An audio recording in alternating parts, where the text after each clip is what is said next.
Hey guys, tonight we slip behind the lacquered doors of ancient China's most forbidden halls. You're barefoot, heart ticking like a metronome, the marble floor cool beneath your toes. Moonlight sneaks in through silk drapes, catching gold. Filigree and dragon motifs, but you're not here for the decor. You're here for the scent, jasmine, musk, maybe fear, and the soft rustle of secrets wrapped in embroidered robes. In a palace of 10,000 rooms, you wander deeper, brushing past a eunuch with eyes like black glass and a voice smoother than oolong. He doesn't stop you. He knows why you're here. You're looking for the stories that never made the scrolls. You're chasing the rumors that refuse to die. You want to know how castrated men became the masters of desire. So, before you get comfortable, take a moment to like the video and subscribe, but only if you genuinely enjoy what I do here. Post your location and the time you're tuning in, so we can feel a little less alone in this massive, messy world. Now dim the lights, maybe turn on a fan for that soft background hum, and let's ease into tonight's journey together. You're not alone in finding it odd, the most sexually neutral people in Imperial China were in charge of the empire's most intimate business. Eunuchs, men with clipped wings, both feared and pitied, managed concubines, delivered love letters, and knew exactly who was sleeping with whom.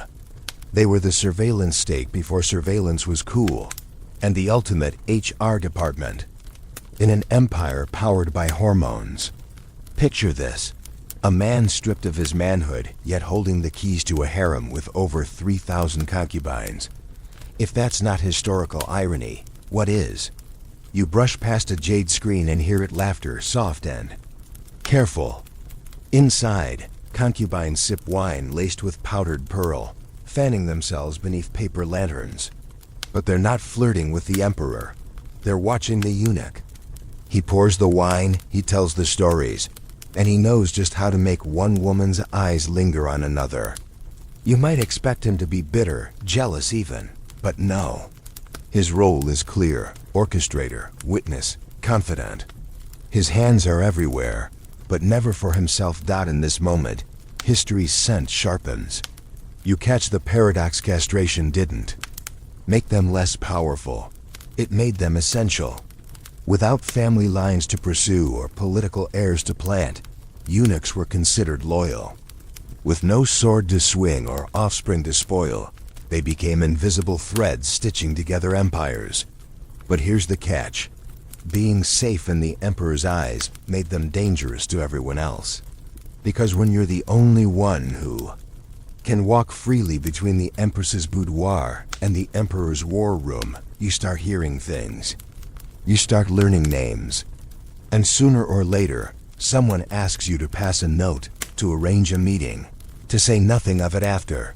Historians still argue whether eunuchs were passive tools of the court or cunning agents of their own destiny. What's not up for debate is how deeply they embedded themselves in imperial life. They ran departments, controlled information, and in some dynasties like the Ming, they outnumbered civil officials 2-1.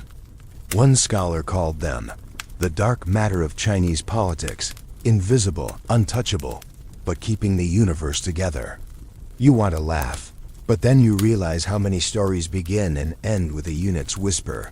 Take the tale of Lady Li, a lesser concubine of the Yongle Emperor. Barely 17, she caught his eye during a midsummer festival. But it was a eunuch named Kiao who made the match happen, slipping a carved jade comb into her lap as secret signal. When she became pregnant and other concubines schemed to poison her soup, it was Kiao who switched the bowls. The child died anyway, but Kiao was never punished. Why? Because the emperor trusted him more than any noble, more than any wife. Rumors whispered that Kiao's hands were behind more than just soup, but who'd question a man without desire? You follow another corridor where murals fade into shadows. This is no longer a palace, it's a hive.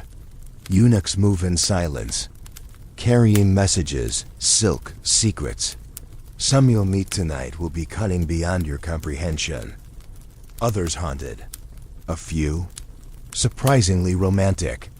One even wrote poetry so sensual it was banned for decades. You'll see how loyalty becomes currency, how loss turns into leverage, and how these empty men quietly filled the most powerful spaces in the empire. There's a reason emperors feared them almost as much as they relied on them. And you, poor soul, you've just begun your descent. 8 sections of soft betrayal, forbidden trysts, and unspoken power games await. Just be warned, palace walls echo, but they don't forget. And as you settle into your pillow and close your eyes, remember, the eunuchs never really slept. You follow the sound of giggling. Not the polite chuckle of courtiers, but the kind that bubbles up after too much. Plum wine and a scandalous story. You're in the women's quarters now, the harem, an entire wing of the palace sealed off from the rest of the world. No man may enter. Except, of course, for the ones without the parts that make them a threat. Eunuchs are everywhere, gliding. Like shadows in embroidered slippers, adjusting veils, delivering powdered pearls, and gently reminding concubines not to claw each other's faces over seating arrangements. But don't be fooled. Behind the powdered faces and lacquered nails is a brutal ecosystem where beauty is weaponized and youth has an expiration date sharper than a guillotine. In this gilded fishbowl, desire is currency and survival depends on knowing how to spend it. And no one knows the exchange rate better than the eunuchs. They are the brokers of beauty and boredom, the silent referees in a contact sport where no one can afford bruises. You see, the emperor wasn't just a ruler, he was a god with urges, and the harem was his buffet. But feeding that appetite wasn't simple. Every concubine needed to be selected, prepared, examined for political connections, and this is key scheduled. You don't just show up at the emperor's door with eyeliner and confidence. No, it's the eunuchs, who maintain the imperial sex calendar. Imagine running Tinder, a government agency, and a fertility clinic all at once, with the risk of execution if you mess up. And yet, they managed, with files, charts, astrological readings. Some even scented the sheets with specific perfumes. Depending on the concubine's rank, they knew exactly which concubine's smile was waning, who needed a new robe to stay in favor, and who'd better be accidentally excluded from tonight's roll call before a jealous empress finds out. Historians still argue whether eunuchs manipulated the harem to serve their own ends, or simply followed imperial orders to the letter. But if you look closely, you'll see patterns, some concubines mysteriously rising after private chats with a eunuch, others fading quietly after a missed appointment. Coincidence? Maybe. But in a world ruled by superstition and hierarchy, coincidence was a luxury few could afford. You slide behind a silk partition and find a peculiar scene. A eunuch, older than the walls themselves, sits braiding a concubine's hair. She's barely 16, her eyes hollow with longing. He hums softly, a lullaby he learned before his own voice changed forever. He looked at me once, she murmurs. The eunuch nods. He will again, he lies. What you don't know is, this eunuch Zhao is famous among the harem women. Not for his discretion, though he has plenty of that, but for his uncanny ability to reignite imperial interest. Once, he taught a concubine to sing in Persian, a novelty that thrilled the emperor for a whole season. Another time, he staged a fake dream interpretation to suggest the emperor's destiny was tied to a woman with lotus feet coincidentally. His favorite concubine's rare feature. These weren't coincidences, they were strategies. Because eunuchs had no children, no wives, no clans, just influence. Influence traded in favors, information, and occasionally, affection. Take the story of Mei Lin, a low-ranked maid who caught the eye of Grand Eunuch Tan. He taught her how to walk like the empress, coached her on poetry, and even supplied her with a stolen robe from a favored concubine. When she finally reached the emperor's bed, she was ready. She lasted 6 months, a dynasty in harem time. When she fell out of favor, she didn't fall far. She was transferred to Tan's private quarters, where she lived out her days writing erotic verse. One poem survives. It ends with, his hands held no desire, yet touched every fire. Bit dramatic, but hey, court poets weren't known for subtlety. Your guide leads you deeper into the maze, past prayer scrolls and perfume trays, until you come to a wall of miniature drawers. It looks like an apothecary's chest, but each drawer holds records, birthdays, cycle notes, dreams, illnesses, political ties. This is where the eunuchs kept their intelligence. Not military secrets or foreign treaties, but something more dangerous who the emperor might love next. In a court where love meant power and rejection meant death, these drawers were grenades. You pull one open. It smells of rosewater and ink.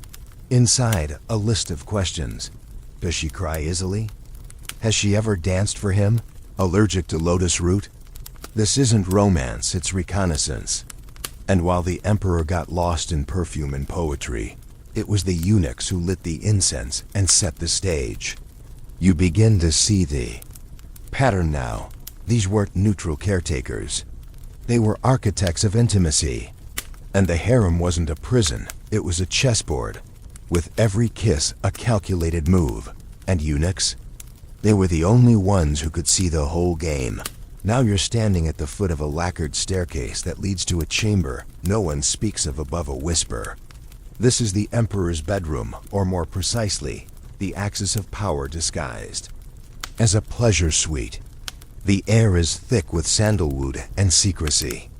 Everything is plush, muted, and painfully curated. Silk cushions the size of coffins, drapes heavier than gilt, and incense curling like a slow-burning conspiracy. You're beginning to understand the impossible task eunuchs faced. They weren't just managing a sex calendar or fluffing pillows.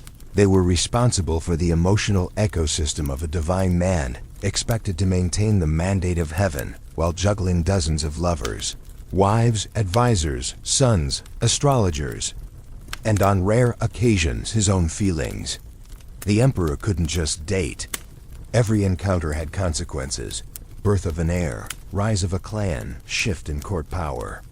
So while the emperor drifted in and out of affections like a cloud over a tea field, it was eunuchs who kept the storm from breaking. They filtered access to his bed like nightclub bouncers, with an IQ of 160 and a PhD in survival. You think modern celebrity managers have it rough? Try explaining to a jealous empress why her slot was bumped for a concubine who just happened to weep on the right marble floor. You see, sex was sacred and strategic. A single night could determine who got to mother the next emperor, and everyone knew it. So when a eunuch stepped in to light the lanterns, fluff the mattress, or read aloud from the Kama Sutra, yes, imported versions floated around. He wasn't just performing chores. He was officiating a sacred transaction, one that balanced court politics with the emperor's mood swings. And mood, by the way, was everything. The emperor might favor a woman because she resembled a dream, or reject one because her perfume reminded him of a bad harvest. That's where eunuchs came in, not just as handlers, but as psychological engineers. One eunuch named Lu Xiu was infamous for his talent at mood calibration. Before any concubine entered the emperor's chambers, Lu would debrief her. Like a spy handler, no politics tonight. He's mourning his hawk, try poetry about snow. Or, he's furious about a famine. Mention your village's charity work. The stakes were absurdly high, because displeasing the emperor didn't mean a bad date. It meant exile, beatings, or on a bad day, accidental drowning in a koi pond. Historians still argue whether the eunuchs exaggerated these dangers to maintain their gatekeeping power, but palace records are riddled with phrases like disappeared after one poor poem, or lost favor after sneezing during performance. Imagine your entire existence depending on a sneeze. And behind it all eunuchs, adjusting the lighting. But this wasn't just a job. For many eunuchs, especially the elite ones, managing the emperor's affections was an art form. They curated experiences like high-end event planners. Sometimes it meant importing Persian musicians.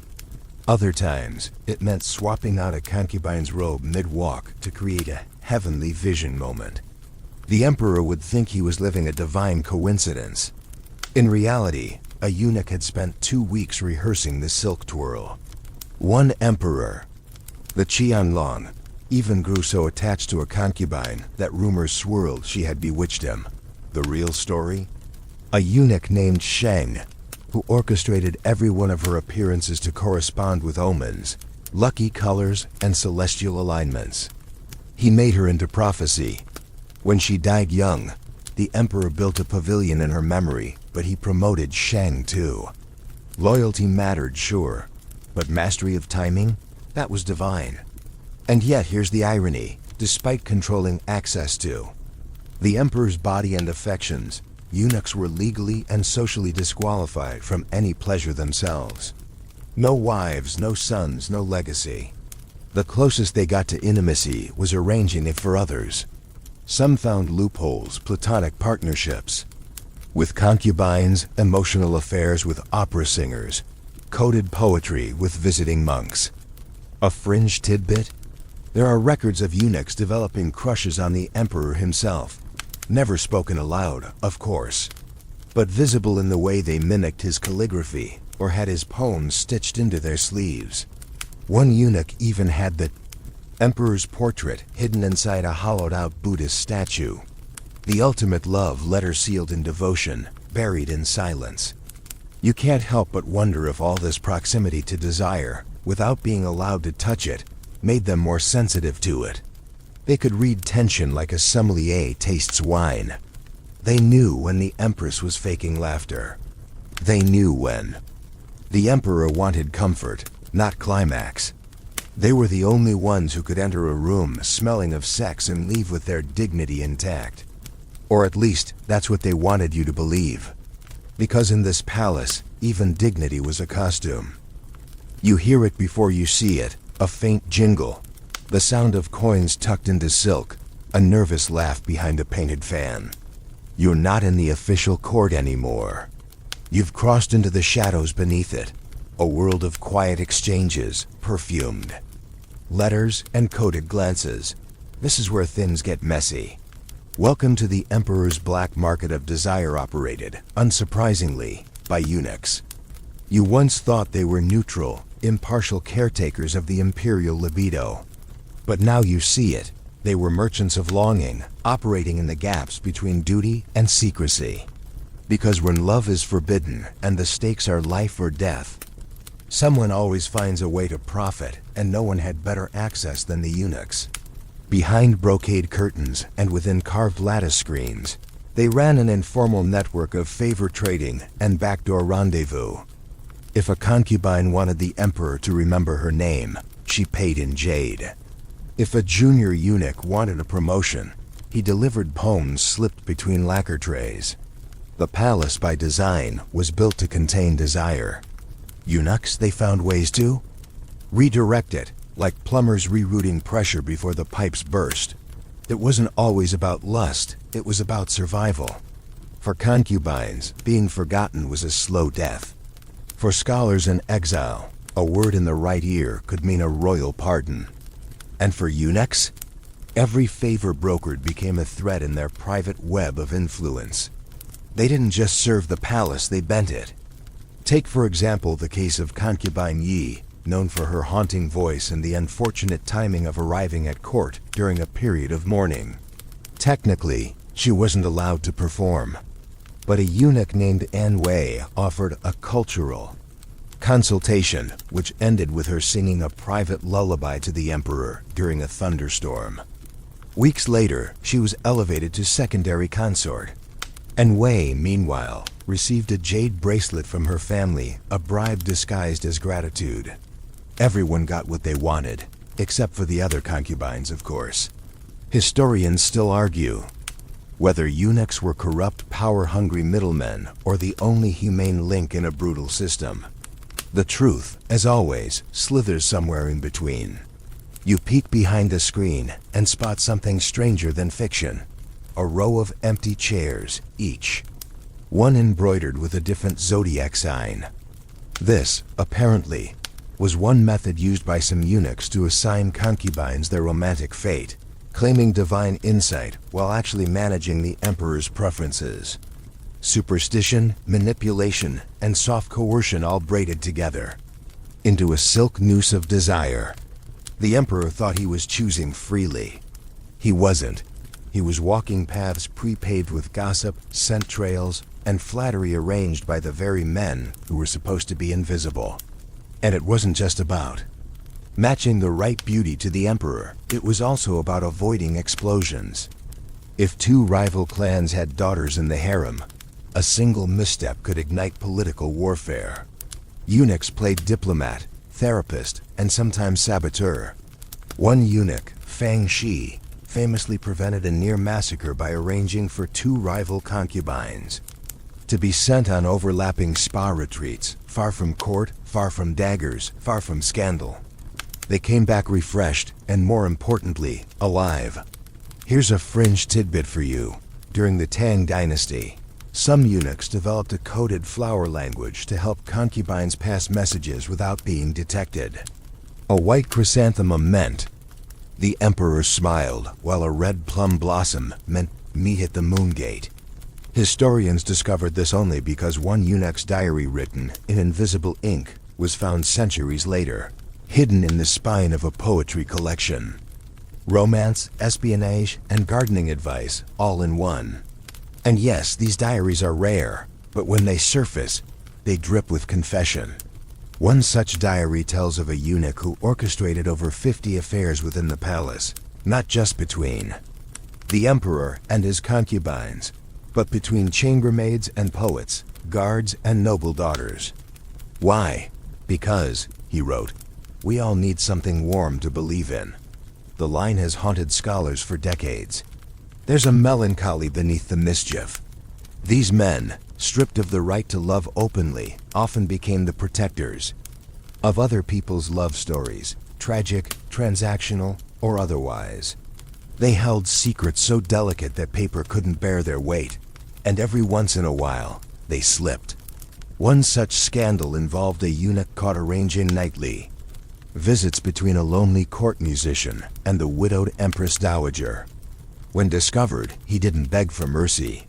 He simply said she needed music. He brought a flute. He was exiled, but the story lived on. Because even in the strictest corners of imperial law, the heart smuggles what it cannot declare. You turn down a corridor where candles flicker like guilty thoughts. A eunuch passes you without making eye contact, but you know he's memorized your face.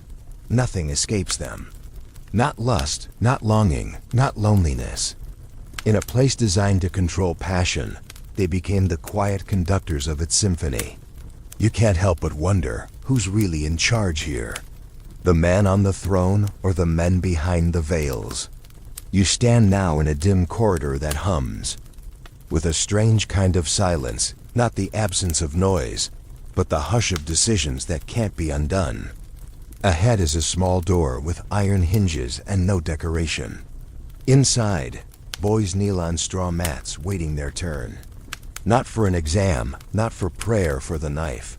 This is the other side of the eunuch story. You've seen the power, the proximity to silk and secrets, but here you see the price. Because no one is born a eunuch. It is chosen, sometimes by parents chasing status, sometimes by warlords looking to plant spies, and sometimes unthinkably by the boys themselves. You hear the rustle of cheap robes, the soft murmur of mantras. Each boy clutches a pouch. Inside, a coin for luck and something small for remembrance, an earring, a prayer bead, a piece of dried orange peel from home. Some are as young as 7. Others, already with shadows on their jaws, may have loved once, or almost. The blade is clean, the room is not. And once it's done, the path is sealed. No family, no lineage, no turning back. What kind of hunger drives a person to such a choice? Simple, the hunger for survival. In a rigid, status-obsessed society, becoming a eunuch was one of the few ways a poor or orphaned boy could leapfrog the social ladder. Serve well, flatter the right noble, and maybe you'll run the treasury, lead a military campaign, or whisper into the emperor's ear during moments of crisis. You've already met some of them in shadows, but now you learn their origin stories. Li Lianying, for example, came from a family so poor they couldn't afford rice most days. At 12, he volunteered for castration, and within 20 years, he was the most powerful man in the Qing court, wielding influence over the infamous Empress Dowager Cixi. They said he could ruin a noble's life with a word. But he still insisted on polishing his own boots, a reminder, he said, of where I came from. Historians still argue whether Li was a villain, a genius, or a survivor too clever for his own safety. Some records paint him as a manipulator who sold court access like black market tickets. Others hint at a deep emotional intelligence, how he could soothe the Empress's rages with stories, and how he once paused an execution because the condemned reminded him of his brother. Perhaps both are true, because eunuchs didn't just survive. The blade, they learned to weaponize the space it left behind. Without wives, they could not be accused of nepotism. Without heirs, they couldn't build rival dynasties. So emperors trusted them. And trust, in this world, was everything. You find a portrait, faded and cracked. The subject wears the robes of a high official, but his smile is almost smug. This is Zhang Rang, a eunuch who became one of the 10 attendants, a clique that practically ran the Han Dynasty's endgame. Zhang controlled access to the throne so completely that ministers had to bribe him just to speak to the boy emperor. When the court finally turned on him, he fled, but not before burning documents, taking hostages, and laughing through the palace gates. Fringe tidbit? He drowned himself in a river while still wearing silk shoes, as if refusing to let death steal his style. You laugh softly, then wonder, how many lives did he hold in those slender ringed fingers? Eunuchs were not saints. Some became tyrants, some lovers, a few martyrs. One eunuch, Tuan, staged an entire famine relief campaign using palace resources quietly, without asking permission, because the emperor was too distracted by his falcons to care. When caught, Tuan said simply, "I fed the people you forgot." He was demoted, not executed. The people? They remember his name for 3 generations. And then there's the emotional hunger, the need to belong. Without bloodline or bride, eunuchs formed their own kinships. They adopted each other as brothers, fathers, sons. One even legally adopted a fellow eunuch and raised him like an heir. In a world that defined you by what you lacked, they built new identities out of loyalty, ambition, and soft acts of rebellion. You peek into a small alcove where a eunuch once carved a love poem into the wall. 4 lines, crooked characters, clearly rushed. The wind touches the branch, but does not break it. I watch you pass, but cannot speak. My shadow waits at the garden gate. You never turn. The wall is centuries old, but the feeling is fresh. You feel it now, don't you?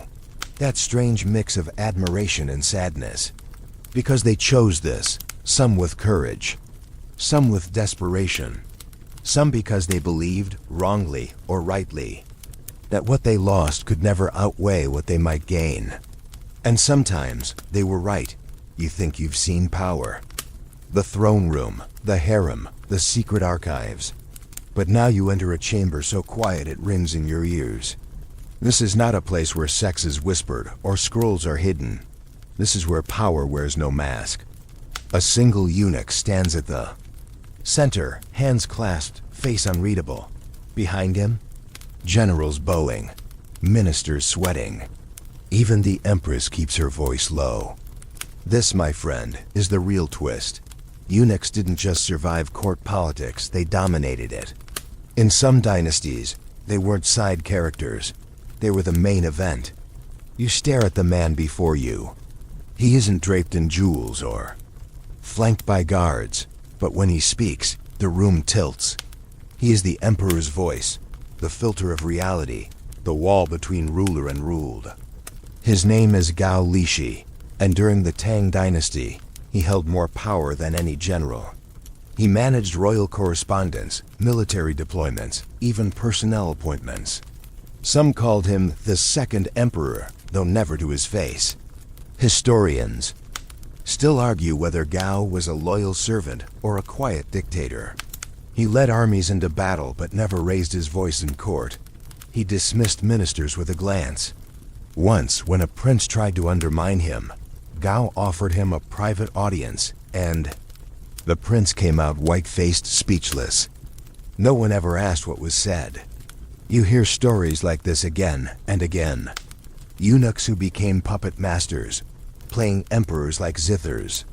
One, Wei Zhangxian, practically ruled the late Ming court, executing rivals, reshaping policies, and commissioning temples in his own honor.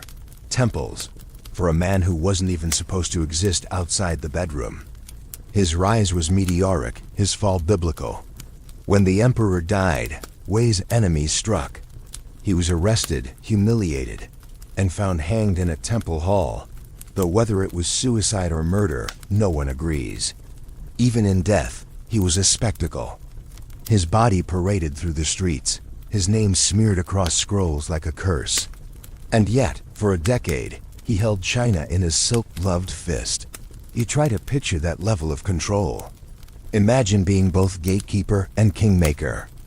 Eunuchs weren't bound by family politics.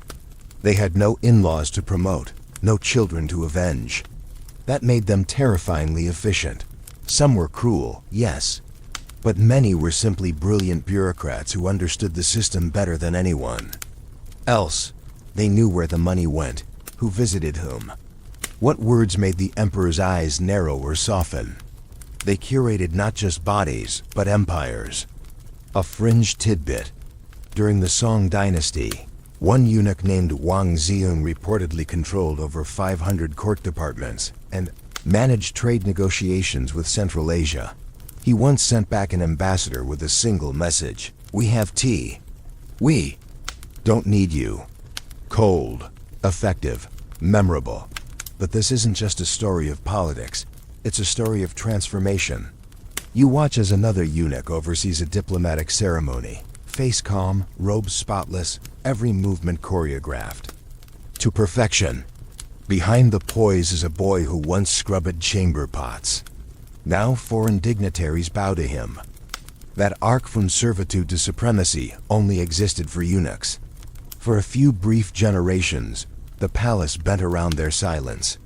Some scholars whisper that it wasn't the emperors who maintained the mandate of heaven, it was the eunuchs, who made sure the heavens stayed silent when things got messy. The emperors changed, eunuchs remained, unaging in their roles, unthreatening on the surface, yet impossible to root out. And while they couldn't inherit land or titles, they left behind something more potent: memory, institutions, fear. Their ghosts still linger in old administrative manuals, in the way palace servants today still avoid walking between certain pillars, afraid of what once stood there. You pause by a window. Outside, the forbidden city glows in the moonlight. But you can't stop thinking about the rooms without windows, the narrow corridors where eunuchs plotted coups with whispers, or more often, prevented them by knowing just enough to keep the palace from imploding. One eunuch, during a succession crisis, smuggled the true heir into the palace disguised as a fruit vendor.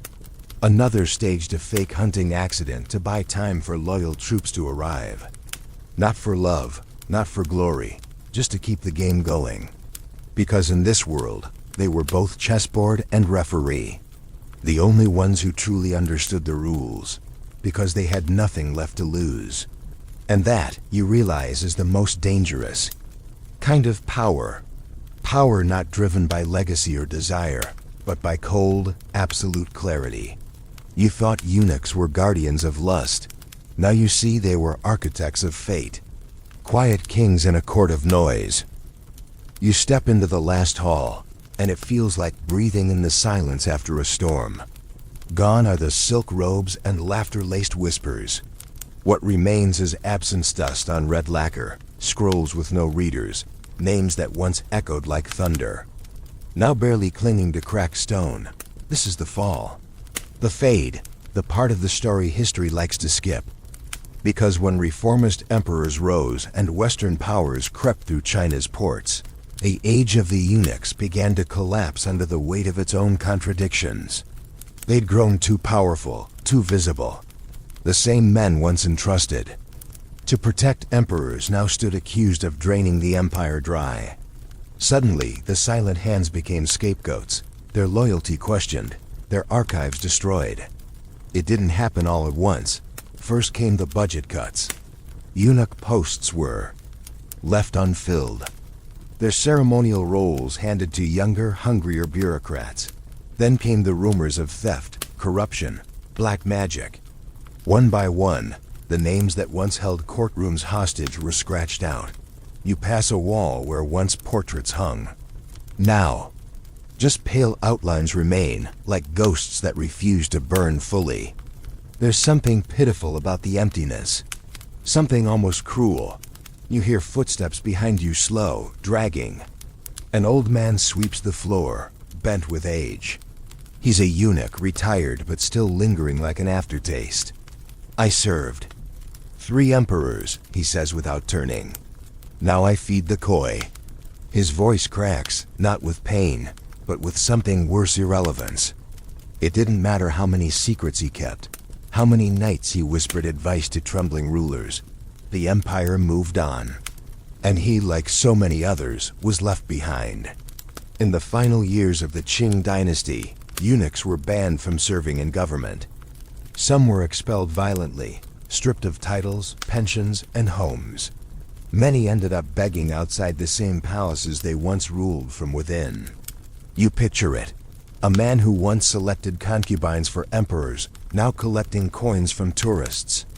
A fall so steep, even tragedy turns its face. But not all eunuchs vanished into poverty. A few saw the writing on the wall and wrote back. One, Sun Yaoding, kept a diary so detailed, so brutally honest. It shocked scholars when it surfaced. He wrote of watching the last Emperor Pui cry alone in a garden, of being asked to burn confidential letters, of concubines slipping him notes, long after they'd lost their rank. We were the listeners, he wrote, the vessels. When no one else heard them, they spoke to us. He lived long enough to see the Republic of China rise, and then fall, and then rise again. When asked what he missed most about the old court, he simply said, the quiet. That one word hits differently, doesn't it? Because now, walk in these echoing halls, you feel it too. Not silence, but quiet, the kind that only comes after too much has been said. Historians still argue whether the decline of eunuchs was justice, progress, or a political necessity. But what's undeniable is this: they were erased. Not just from power, but from memory. Archives were burned, family names lost, and because they had no descendants, their stories nearly disappeared with them. Fringe tidbits: some eunuchs tried to preserve their legacy by carving poems into tree bark, or leaving coded inscriptions in hidden corners of the palace. One was found decades later beneath the floorboards of the Empress Dowager's quarters. I saw everything. I said nothing. And yet, despite the fade, they linger in temple records, in ghost stories whispered by palace staff, in the way certain doors in the Forbidden City are still never locked, because long ago, a eunuch might have needed to slip through. And you begin to understand. Their power wasn't just in access or influence. It was in endurance, in adaptability. They survived every emperor, every reform, every betrayal. Even now, they survive in the margins of scrolls, in rumors, in that moment when a tour guide lowers their voice before telling you something unofficial. You look out across the palace one last time. The stone glows with memory.